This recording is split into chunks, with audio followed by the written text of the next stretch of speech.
Well, novelty theory is something I've been working on since the early 70s, inspired by psychedelic plant experiences in the Amazon, to attempt to look at time and really deconstruct it and attempt to understand what it is. And this has been a wild intellectual ride, leading to some pretty easily stated conclusions. One is that novelty, which is my term for complexity or advanced organization, novelty increases as we approach the present moment. The universe you and I are living in is a far more novel and complicated place than the early universe was. Well, some people would say, well, that's just a consequence of the unfolding of developmental processes. But this asks the question, what are developmental processes? Why should the universe have a preference for order over disorder, especially when we have something called the second law of thermodynamics, which tells us exactly the opposite? Physicists believe the universe is running down ultimately into a state of disorder. But what I see is everywhere the emergence of more and more complex forms, languages, organisms, technologies, always building on the previously achieved levels of complexity. So that was one of my insights. Coming out of that insight was the further understanding that this process of complexification through time is not proceeding at a steady rate. It actually follows a kind of asymptotic curve. In other words, it's happening faster and faster. And this was a revelation to me because it allowed me philosophically to contextualize the human world and to understand that human technologies, languages, migrations, art movements, ideologies are not something different from nature. They're the same download of process that we see in the movement of continents, the evolution of new species of animals, except that these human novel, emergent situations are happening much more quickly.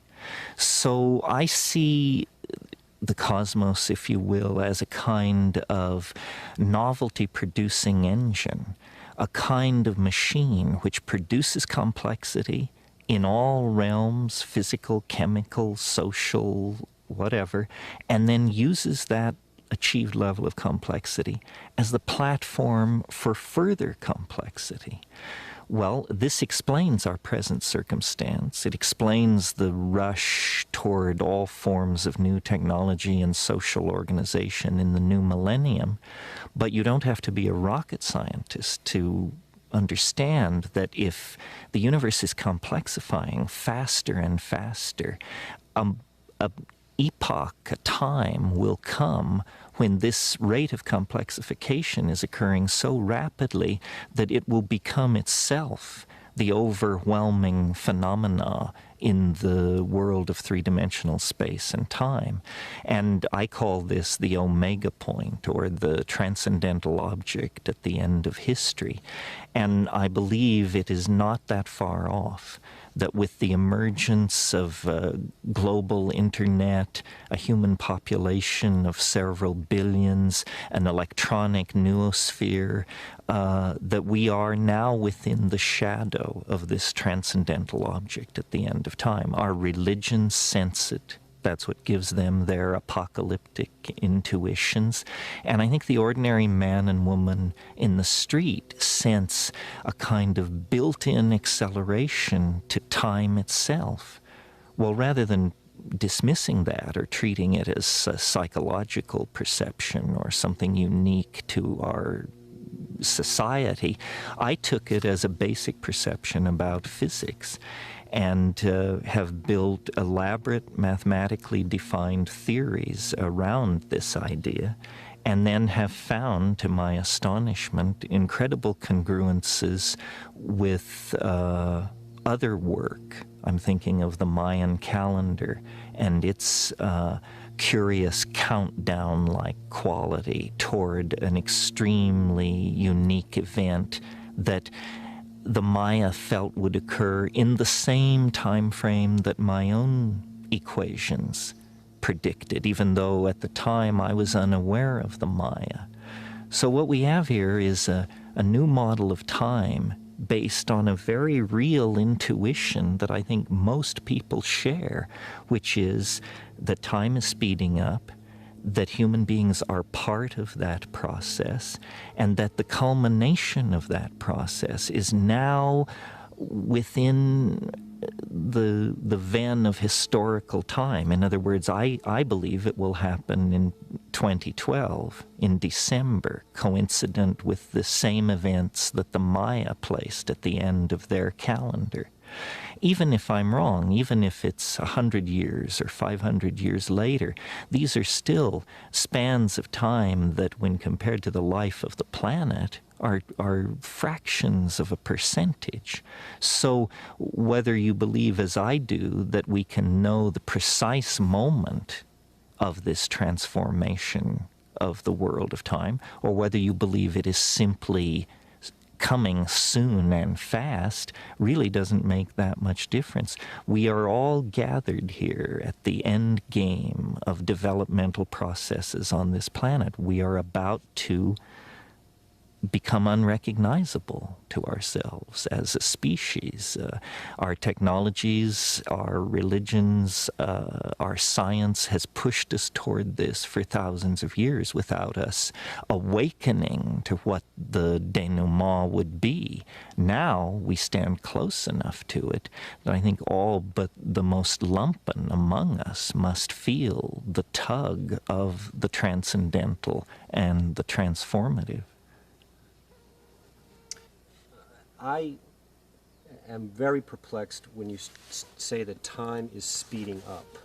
As far as I can tell, such things as crystal oscillators, things which keep time, clocks, the relationship of the Earth turning to the calendar, the full moon, all of the things which are symptoms of our passage through time, don't seem to be throwing themselves out of kilter. So what do you really mean about time speeding up? Well, let me answer in the form of a question. Which lasts longer, 1,000,000 years in which nothing happens, or 10 seconds with 50,000 events crammed into it? In other words, really time is only experienced by the events which occur within it. And I maintain that the early universe had very little going on, and consequently, time moved very, very slowly. The character of time as we approach the present is that there are more and more physical domains and energetic domains in which change can occur. For example, the early universe was a pure plasma, a pure swarm of unassociated electrons. You didn't even have atomic systems, let alone chemistry, molecular chemistry, life, complex speciated life, and dynamically balanced planetary ecosystems. Each one of those more complex phenomena crystallized out, or emerged, if you will, from the previous systems that had come into existence. So when I say time is speeding up, what I mean really is that more and more is happening. More and more is happening. And if you ask the question, well, what would be the ultimate state of connectivity or of happening? It's when all points are connected to all other points. Somehow this concept of connectivity is intimately linked to the concept of complexity. And so really what I'm saying is that the universe is getting its act together. It's connecting the dots. It's bringing everything into co-relationship with everything else. And somehow it does this through the production of consciousness. Consciousness is this integrative function in biology which takes data which may appear profoundly unrelated, and in fact brings it into some kind of a congruent relationship. We say an organism coordinates a point of view. Well, in a way, what's happening over time is that the universe is coordinating a point of view. And as it does this, it becomes somehow more aware, more self-conscious, more being-like and less thing-like. And as I said, this process is not proceeding at a steady pace. It's proceeding faster and faster. More connectivity occurs now in a calendar year than occurred in 1,000,000 years, 1,000,000,000 years ago.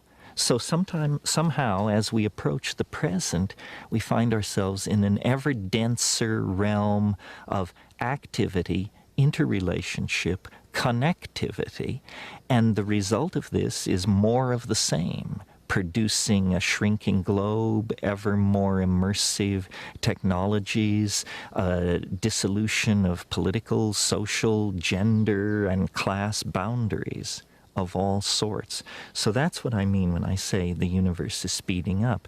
You know, before the advent of man, of human beings, the fastest changes on this planet of any consequence were genetic changes in the genomes of plants and animals.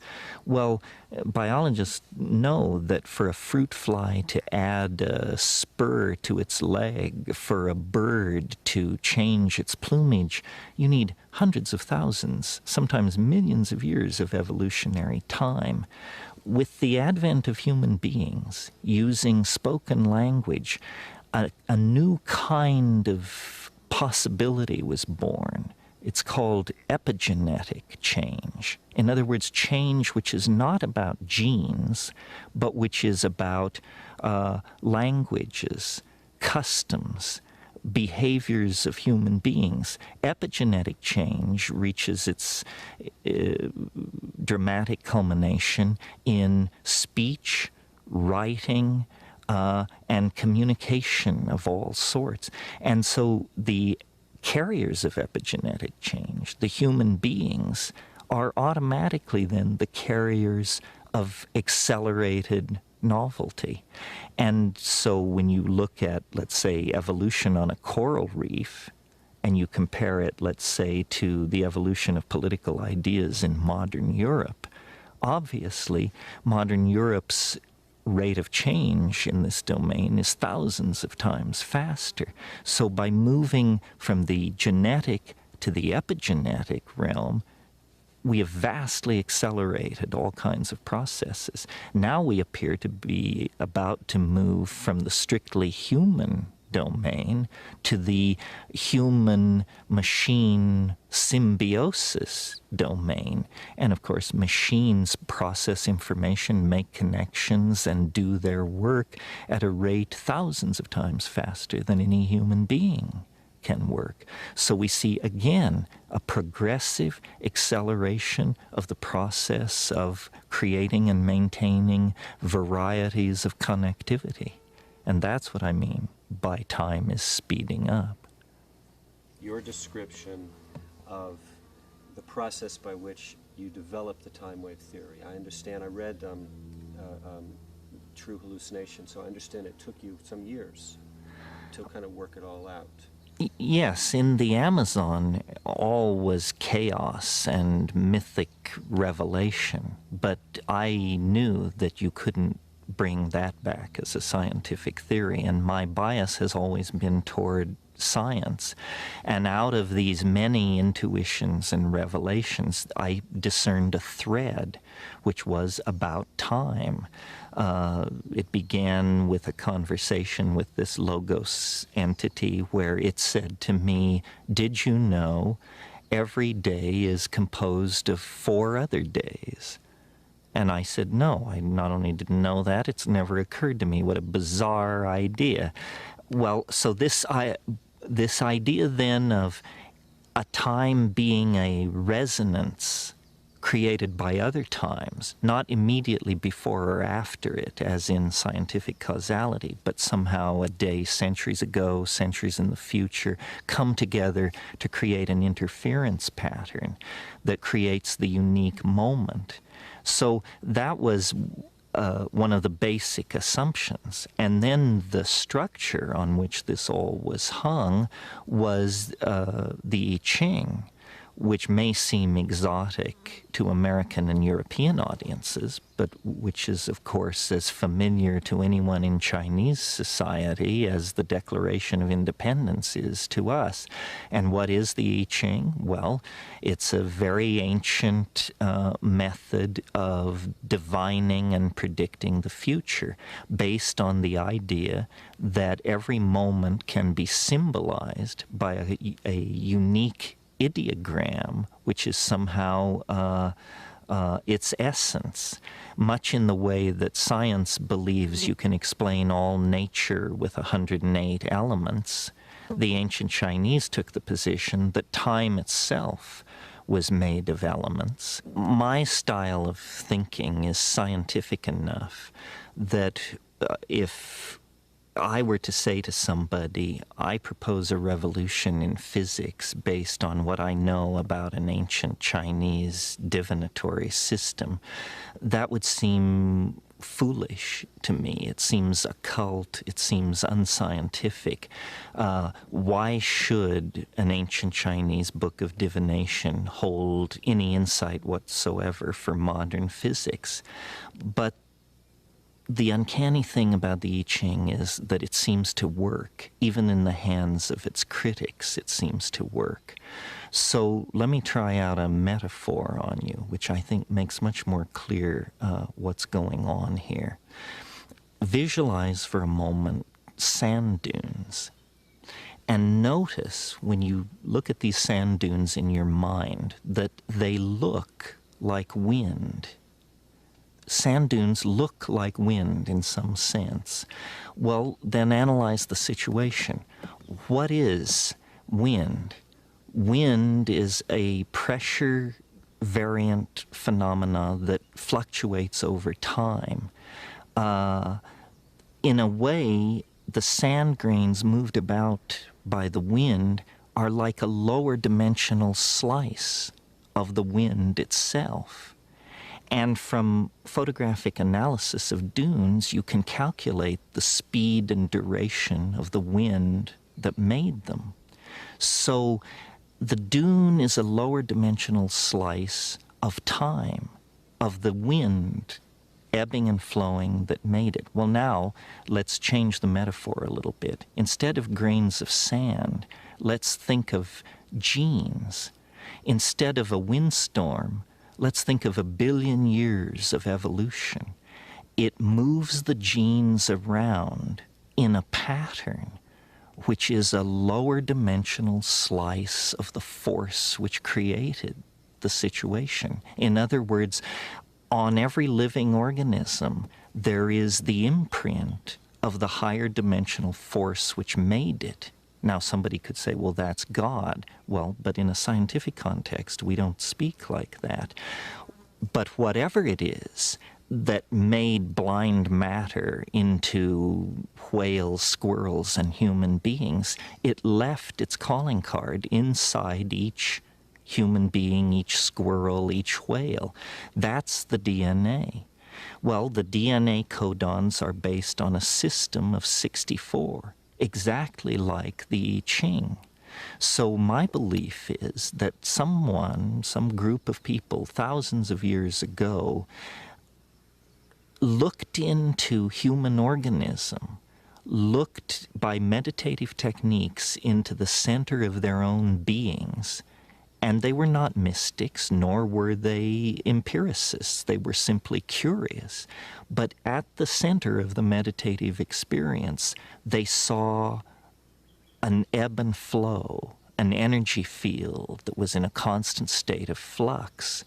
And they asked themselves, how many elements are necessary to describe this energy field? And the answer was more than 10, less than 1,000.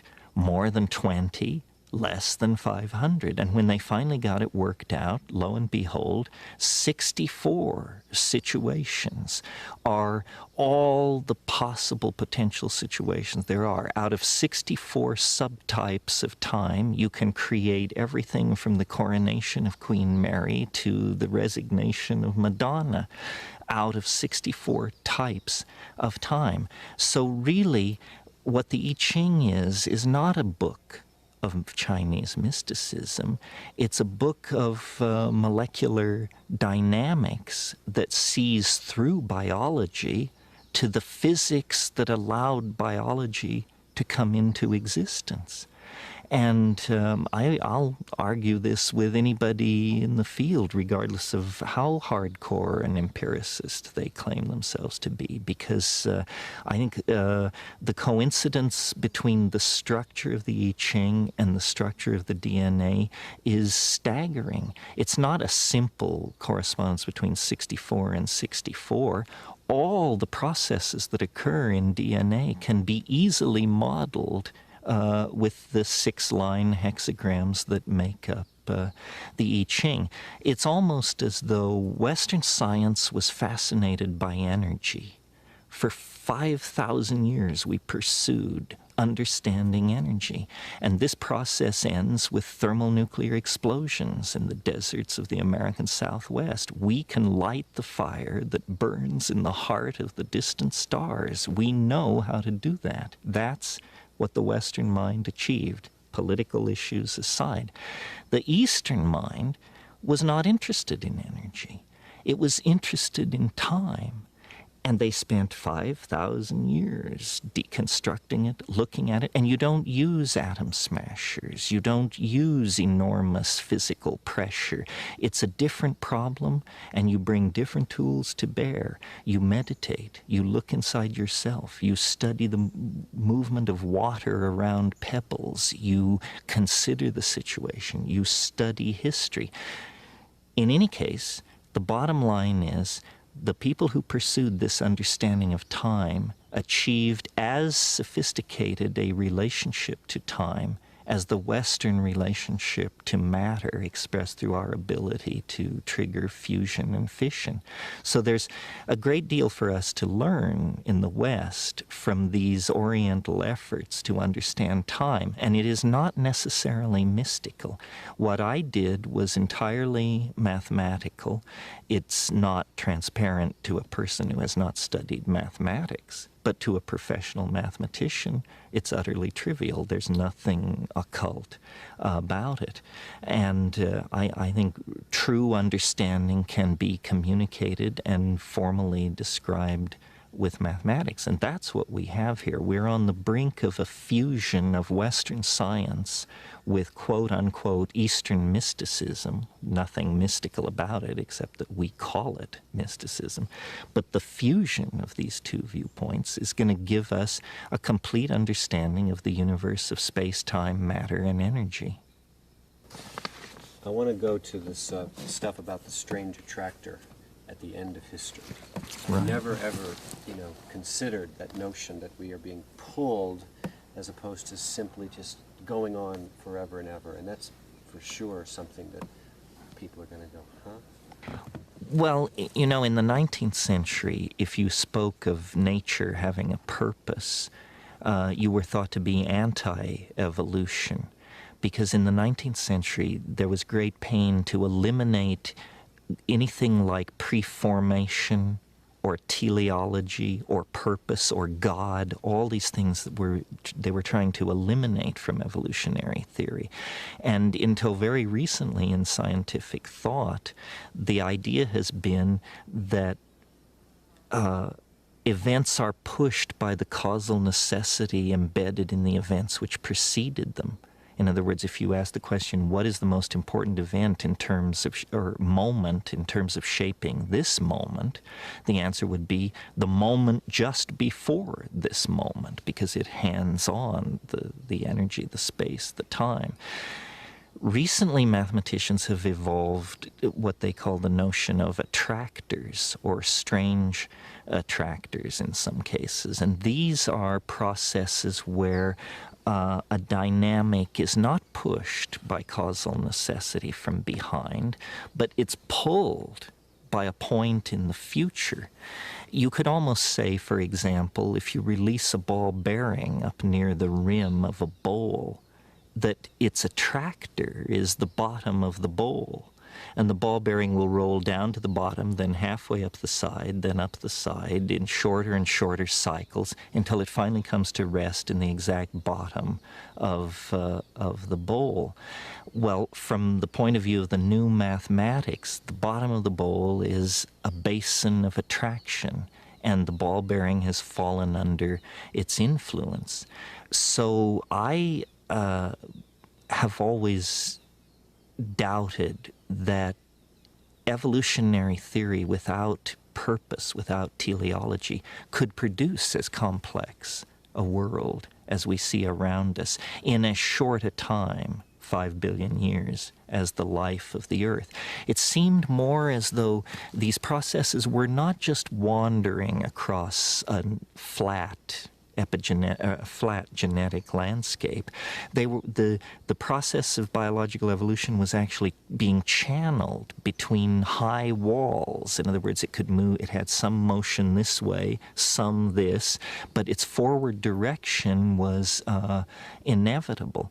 And this is the idea of an attractor. That what the universe is doing is it is under the sway of what I call the transcendental object at the end of time. And that is this domain of hyperconnectivity, that it would be perfect novelty. And all nature aspires for this state of perfect novelty. You could almost say that nature abhors habit, and so it seeks the novel by producing various kinds of phenomena at every level in biology, chemistry, and society. And so there really is a purpose to the universe. Its purpose is this state of hypercomplexification in which all of its points become related to each other, become what mathematicians call cotangent. And it gives the universe the feeling of being imbued with a caring presence. It makes it appear as though nature is tending toward something, and that it changes our own ethical and moral position in the universe. Because, you know, science tells us that we're the products of a cosmic accident. We're at the edge of an ordinary galaxy in an ordinary star system, and we're damn lucky to be here. And that's it. That's our place, a very existential notion of our place in the cosmos. But if you take this other point of view, that process is under the influence of an attractor, and that the value the attractor is maximizing is novelty, then suddenly, for the first time in 500 years, human beings are moved back to the center of the stage, because we are the most novel thing on this planet. We are everything biology is, plus technology, language, politics, philosophy, art, so forth and so on. So suddenly human beings become important, not mere cosmic witnesses to a meaningless cosmos, but the cutting edge of a cosmos that glories in order and is moving toward higher states of order. And at the present moment, we are the carriers. Once it was the volcanic processes that shaped this planet. Once it was the life of the early oceans. Once it was the great dinosaurs. But today, humanity represents the cutting edge of complexity and this process of moving toward complexification. So without invoking God or any sort of myth, you give meaning to human life. What is man's purpose? To advance and preserve novelty. You know, this is an ethical position. It means you don't replace rainforests with pastures. You don't censor books. You don't lean on people who make gender choices different from yours. No, the purpose of being a human is to complexify reality even more, to hand on a more diverse, more complicated, more multifaceted universe to our children. And when this process of complexification reaches the omega point, it will fulfill, I believe, the expectations of all of these religions, but it will fulfill it in a mature, scientific, and universal way that these religions all lack, because they all reflect their parochial origins. It's certainly true. It's certainly true that we see a limited slice of reality. And your example from Flatland, yes, anything which moves as a gradient through time, we will not discern very carefully. I mean, for instance, this is why we have the science of economics, because it keeps track of the behavior of markets, which is something you can't see or feel, but which has become very important to human institutions. It's a fourth dimensional factor that we need to coordinate into our planning. So we've created an entire science to study the movement and behavior of markets. One of the things, I'm always trying to visualize what the concrescence would be like, even though I know that in principle it's probably not possible to imagine it. But several factors are on the horizon which I think can be brought together to sort of get a picture of what we're headed toward. One is, for some time now, we've been involved in building complex prostheses, which we call machines and computers. They are part of us. We don't perceive them as part of us because we identify with the flesh and exteriorize the fabricated metal. But in fact, they are a part of us as much as our political systems, our agriculture production systems, so forth and so on. So the animal body has reached the limits of its evolutionary abilities. A cheetah can run 75 miles an hour, an elephant can lift 3 tons, and so forth and so on. To go beyond those capacities of the animal body, you have to make a marriage with mechanical things. So we are extending ourselves through the machines. Well, one of the things that these machines do is they're time compressors. You know, you and I sitting here talking are operating at about 100 hertz. If we could be magically downloaded into a top-of-the-line computer, we would run at 800 megahertz. That means we could do 800 million more things in this moment than we can do when we're wearing flesh. So it may be that we will find a way to technologically stretch time, and this will become for us like a false eternity. You may have only 10 minutes left in your life, but it may be time enough to pack in all of human history from the fall of Rome to the present moment. So we are finding ways out of the three-dimensional Newtonian prison, which says, you know, life is narrow and confined and ends at the grave. And we're doing it by becoming information that is freed from material. And somehow this allows us to make this ascent to the next dimensional modality. Information is not time and space constrained the way we are. We talk about the difficulty of moving an object at the speed of light. Our entire planetary technology cannot achieve moving a marble at the speed of light. But we can move information at the speed of light. tetrabytes of it. We do this every day.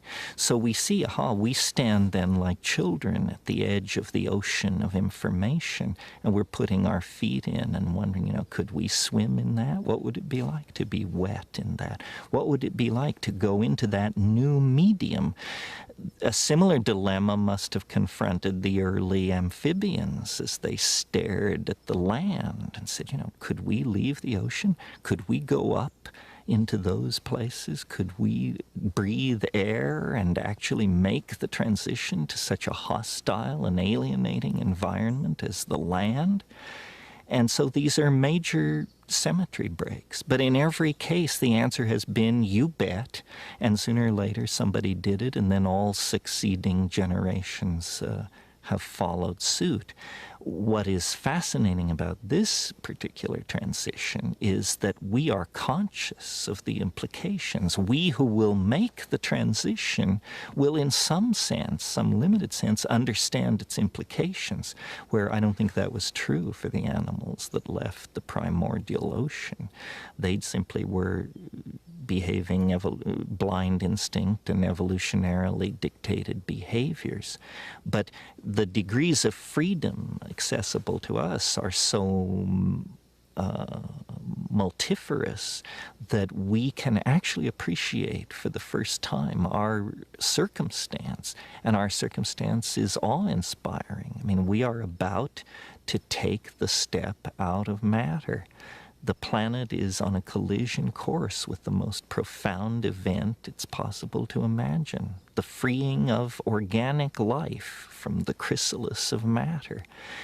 For 1 billion years there's been life on this planet, but never life that could step outside of matter. But this is obviously what's in the cards, and we are privileged to be central to that event. You just said we're moving beyond matter. I just can't imagine what you mean. Can you try to talk a little bit more about that? Well, first of all, I can't quite imagine what we mean either. I think this is the test, is to imagine what could that mean. Maybe the bridge concept is virtual reality. Obviously, we're on the brink of building computer-assisted worlds that don't, quote-unquote, really exist, but which we will experience the way we experience dreams or the imagination. And I think this is where psychedelic substances come in. Shamans have always entered into a non-physical realm of information through trance. In a way, there's nothing new here. This is part of the archaic revival. Well, I feel like, tasting the sacred earth. Will you still love me? Will you still feed me when I'm 64? Are we rolling here? I've forgotten the thread. What was it? Is it a human thing? Is it a unique, is this ascent into novelty a human thing? No, part of what I discern here, though we humans are always ready to suffer guilt and take blame for everything going on in the universe, I don't believe this is something we are doing. I think that we are as much corks tossed on the ocean of time as are hummingbirds and prairie dogs. In other words, an event of cosmic significance and importance is going to occur not far in the future. Are we causing it? No. Can we stop it? No. Can we hurry it? No. It's built in to the structure of matter itself. One way of thinking of this is that the laws of physics are evolving to permit greater freedom. And we are, and people have said to me, well, don't you find it a little strange that such a momentous event would occur in human history? After all, human history is 10,000 years wide. The planet is 5 billion years old. pretty unusual coincidence that human history would be happening when this cosmic event happens. No, that's completely wrong. Human history is being caused by the nearby presence of this event. In other words, if you think of the event as something which has shells of influence, some of its shells of influence reach so far back in time that they drag life out of the primitive oceans. Some of its shells of influence reach so far back in time that they define the emergence of the hominid line out of the higher primates. Some shells reach back to Egypt, some to medieval times. As you approach the present, it becomes stronger and stronger. But I would argue that the presence of human civilization on this planet is the strongest evidence we have that matter and organizational processes are about to make some kind of a leap to a new order of being. What history is the 25,000-year transition zone. Before you enter the zone, you're an animal. After you leave the zone, you're a god. But for 25,000 years, you're kind of an animal and kind of a god. And you're constantly being swamped by your animal nature, and then great teachers are appearing and dragging people back to the right line. And we are schizophrenic in history. A friend of mine once said, history is the shock wave which precedes the eschaton. And I absolutely believe that. And I believe as historical processes intensify, it's reasonable to believe that we are ever closer to the eschaton. If my ideas seem strange to someone, I ask them, can you imagine this planet in 500 years? Given the propagation of ordinary historical and scientific rates of unfoldment and discovery, can you imagine this planet in 1,000 years? No, no one can imagine that, because processes are now in play which so totally rewrite the script that no one can imagine 100 years or 200 years in the future, because the discoveries which will be made in that span of time will so totally rewrite the human experience of itself and the environment that we cannot see deep into the future. And this indicates to me that the future is exploding in an asymptotic unfoldment into a kind of cultural superspace. And our own bafflement at the impossibility of conceiving any real future given the political and social and technological forces in play is proof of that. Before we go farther, I'd like you to attempt to give me a definition of concrescence and eschaton. Well, let's go backward. Eschaton first. Eschaton is a good word out of theology. It simply means the last thing. The last thing is the eschaton, and it is everything become one thing. For theologians, it's God. For somebody of a more materialist bent, it might be something else. But the eschaton is the last thing. Eschatology is the study of the time of the last thing. Now, what was the other word? Concrescence. Concrescence. This is a little trickier concept. I took it from Alfred North Whitehead. Concrescence is the idea of something that grows together. It concresces. It becomes more dense, more connected, more defined in space and time.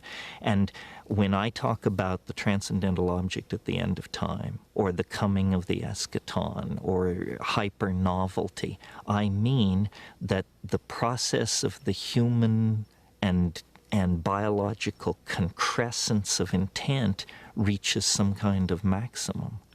Concrescence is the end of the process of becoming. Becoming is not true being. True being exists at the concrescence. The kind of being we experience, becoming, is a partial state of being, much like history is a partial state of concrescence. History definitely places us outside the world of biological intent, the animal mind, but history does not bring us into the presence of the eschaton. It's a partial process, and concrescence is what waits at the end. The eschaton is the concrescence. But we really can't have any way of knowing what that is, that experience of that is going to be like. No, and the reason why is because asking that question is like asking a man looking east at 2 a.m. to describe the coming sunrise. He can't, because it is literally over the event horizon of the future. And when we look into the future, we see that the east is streaked with rosy dawn, but we cannot conceive of the day that is about to come. All we can see is the dim glow of some kind of eschatological promise. Ask me this question in 2010, and I'll have a different answer. Back to this issue of physics and your description of the two things which are left out of their models. The way that you describe it is so self-evident and simple. The complexification, the further away that you get from the Big Bang, and the fact that everything is, the complexification is speeding up. Would you talk just a little bit about the relationship of those observations to the world of the physicist and their efforts to define reality, and why they're not using, including in their models, these aspects that you're pointing to? The main reason they aren't friendly toward a model... Main physics. Well, the main reason physicists are not friendly to a progressive concrescent model like this is because you would have to give credit to biology for being a stage higher than chemistry, and you would have to give credit to human history as a stage higher than biology. And physicists study physics. If you study physics, there is no biology. You don't have to deal with issues of biology when you study physics. I mean, there is something called biophysics, but it's not well received in physics or biology. So physicists tend to discount biology. Even though life on this planet is 4.83 billion years old, physicists just discount it. They call it an epiphenomenon. Well, then when you talk to sociologists, they give no credit to physics. Science has compartmentalized nature in order to analyze it, and there is no theory of nature as such. And that's really what I'm offering. I'm offering a theory which covers physics, chemistry, geology, biology, sociology, linguistics, the whole thing. In other words, not saying man is some special category, not saying that we need artificial divisions, but that over the entire domain of known phenomena, this tendency to complexify through time, A, and B, faster and faster, can be discerned. We need a theory of everything. Physics talks about theories of everything, but none of these theories of everything address biology, let alone sociology, linguistics, and the phenomenon of human beings. Well, the archaic revival. There is a way of looking at the entire 20th century, beginning with Pablo Picasso bringing masks back from Africa and showing them around in French cafes in 1915, beginning with Freud's discovery of the unconscious, and Jung's elaboration of those discoveries. And then every phenomenon of major importance that you care to mention in the 20th century: fascism, abstract expressionism, rock and roll, sexual permissiveness, psychedelic drug taking, rave culture, body piercing, jazz. The list is endless. What do all these things have in common? They are reversions to archaic behaviors. They represent rejections of the Edwardian gentleman with his white man's burden, and represent instead a realization that for us to survive and live with ourselves, we have to re-empower archaic values. As the century unfolded, the understanding of what this re-empowering of archaic values might mean has changed. Jung and Freud discovered the unconscious, discovered that we are not all ladies and gentlemen, but that there's a cannibal lurking within. Albert Hoffman's discovery of LSD demonstrated that that inner wilderness is accessible to most people through chemistry. Well, then still later, it was understood that the key ingredient in active shamanism is psychedelic plants, psychedelic experiences. And in a way, that closed the loop between the impulse toward the archaic and the impulses of modern science and modern medicine.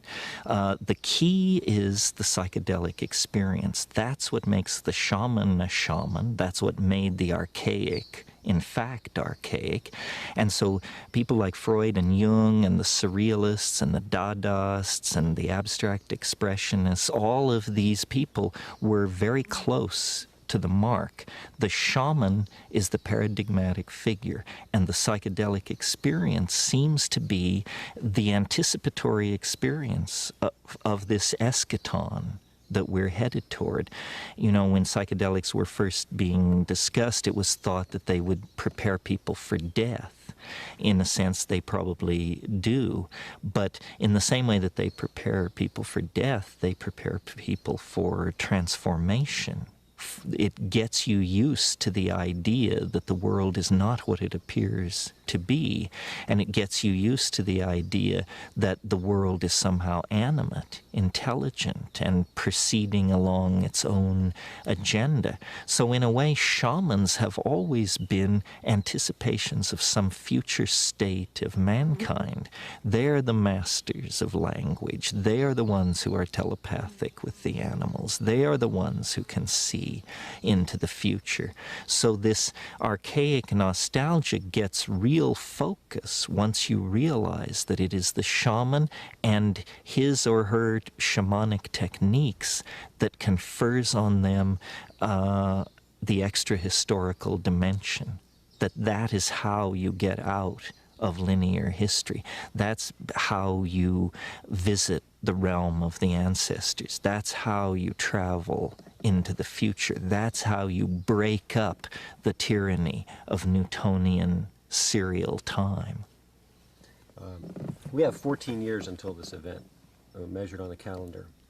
And, you know, a really common, ordinary way to describe the times that we're living in is that they're very, very chaotic, filled with acts of unspeakable evil, and at the same time, there's this sort of buzz and thrust of optimism. Everything from a guy like Peter Schwartz talking about the long wave, the big booming economy, breakthroughs in you know, educational levels and qualities of life. But it's definitely a dynamic where you've got extremes of good and evil in that way. Would you talk a little bit about the relationship between that dynamic as we go forward and the novelty continues to climax? Well, novelty is not necessarily good or nice. Novelty is complex. That's what it is. And so I see really a concatenation of tendencies and forces here at the end. It's only going to get weirder. The level of contradiction is going to rise excruciatingly, even beyond the excruciating present levels of contradiction. So I think it's just going to get weirder and weirder and weirder, and finally it's going to be so weird that people are going to have to talk about how weird it is. And at that point, novelty theory can come out of the woods, because eventually people are going to say, what the hell is going on? It's just too nuts. It's not enough to say it's nuts. You have to explain why it's so nuts. So between now and 2012, the next 14 years, I look for the invention of artificial life, the cloning of human beings, possible contact with extraterrestrials, possible human immortality, and at the same time, appalling acts of brutality, genocide, race baiting, homophobia, famine, starvation, because the systems which are in place to keep the world sane are utterly inadequate to the forces that have been unleashed.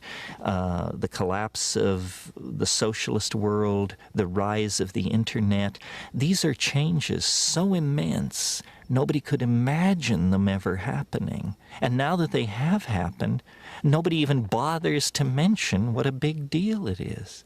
The fact that there is no such thing as the Soviet Union, people never talk about it anymore. But when I was a kid, the notion that that would ever change was beyond conceiving. So the good news is that as primates, we're incredibly adaptable to change. Put us in a desert, we survive. Put us in the jungle, we survive. Under Hitler, we survive. Under Nixon, we survive. We can put up with about anything, and it's a good thing because we're going to be tested to the limits. The breakdown of anything, and this is why the right wing is so alarmed, because what they see going on is the breakdown of all tradition, all order, all sanctioned norms of behavior.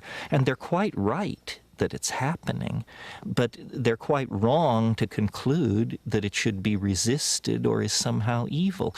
The mushroom said to me once, it said, this is what it's like when a species prepares to depart for the stars. You don't depart for the stars under calm and orderly conditions. It's a fire in a madhouse. And that's what we have, the fire in the madhouse at the end of time. This is what it's like when a species prepares to move on to the next dimension.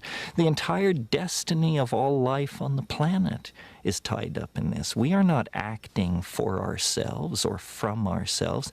We happen to be the point species on a transformation that will affect every living organism on this planet at its conclusion.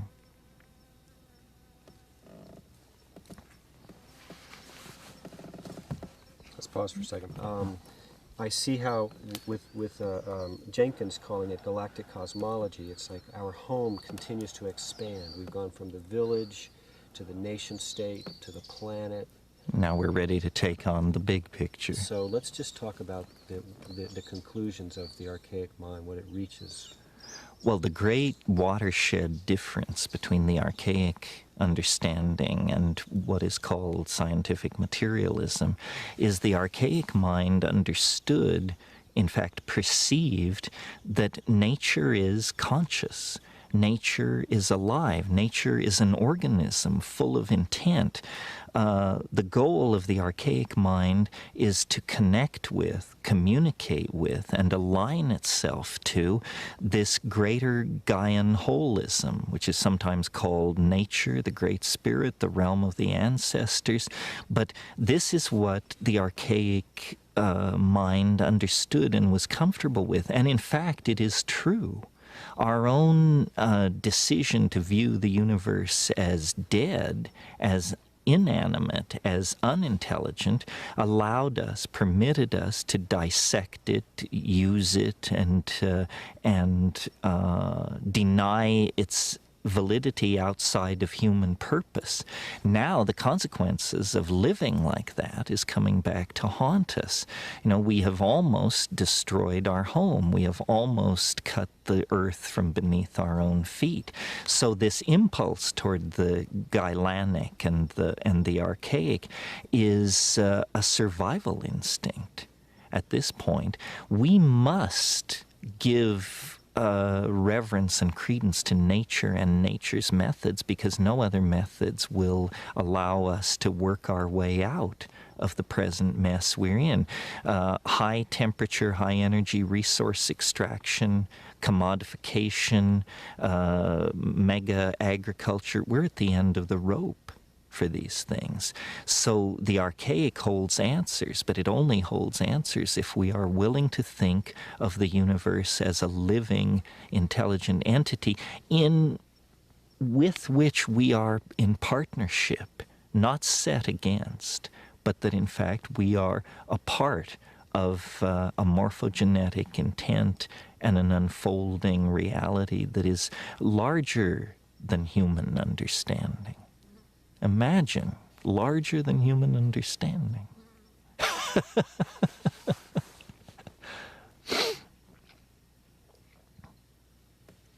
So the whole entire Milky Way galaxy is a being?